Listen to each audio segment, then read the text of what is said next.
Менин атым Виталий Меня зовут Белошапкин. Виталий Мен Белошапкин, Белошапкин я Бро студиясынын кошо негиздөөчүсүмүн. Мен силерге смартфон менен Lightbox'то кантип тартууну жана ошол сүрөттөрдү кантип колдонууну айтып берем. Lightbox ошондой эле фотобокс катары белгилүү. Адатта бул кубик формасындагы ак түстүү, капталдарынан жарым-жартылай бир нерсе көрүнгөн, бир нече булактардан түшкөн жарык чачырап турган коробка. Комплекстүү жарыгы жана капталдарынан эч нерсе көрүнбөгөн бокстар бар. Биздики так ушундай бокс. Биздин Lightbox ар кандай фондор менен комплектелген, бирок эң башкысы ак фон бар. Lightbox'тордун артыкчылыгы эмнеде? Алар чоң эмес, үйдө же жумушта орнотуп тартса болот. Камера сатып алыштын кереги жок, смартфон менен тартса болот. Окуп үйрөнүштүн кереги жок, же жөн эле андагы жарыкты күйгүзүп тарта берсе болот. Комплектте ар кандай тапшырмаларга көптөгөн фондор болушу мүмкүн. Кемчиликтери эмнеде? Lightbox кесиптик шайман эмес. Ошондуктан ар кандай буюмдар үчүн так жана бирдей жыйынтыкка келүү татаал. Ар кандай буюмдар ар түрдүү болуп көрүнөт. Смартфон менен тартып жатып, силер чоң деталдаштырууну ала албайсыңар. Фотосүрөттөр даана эмес болуп, фотосүрөттөгү буюмдардын түсү реалдуу түсү менен дал келбей калышы мүмкүн.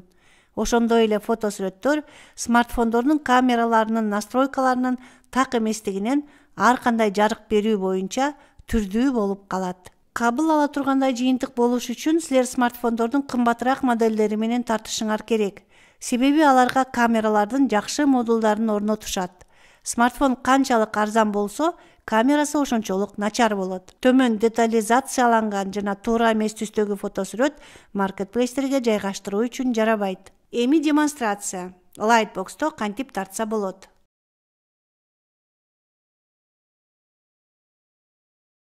Ак фонду коёбуз. Жарыкты күйгүзөбүз. Буюмду жайгаштырабыз. Тешиктерди жабабыз жана тартабыз. Смартфондун өзүндө ак фон жарыгыраак болуш үчүн экспозицияны тууралап койсо болот. Анан бүттү.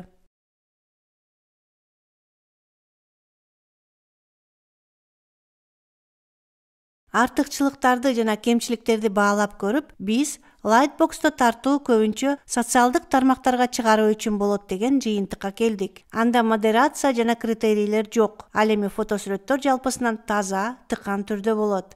Ал демонстрациялык контент үчүн жакшы болот. Эсиңерге алгыла, Lightbox'то тартылган фотосүрөттөрдү кайра иштеп чыгыш керек болот. Көлөмдү теңдеп, ашык элементтерди алып, таштанды ызы чуулар жана башкаларды алып таштоо керек. Силер муну кантип жасашты интернеттеги үйрөтүүчү видеодон билсеңер болот. Сиз контентиңизди кантип жакшыруу керектигин дайыма ойлошуңуз керек. Башкалар кантип тартаарын дайыма көрүңүз. Муну менен силер өзүңөр өнүгөсүңөр. Кийинки видеодо көрүшкөнчө.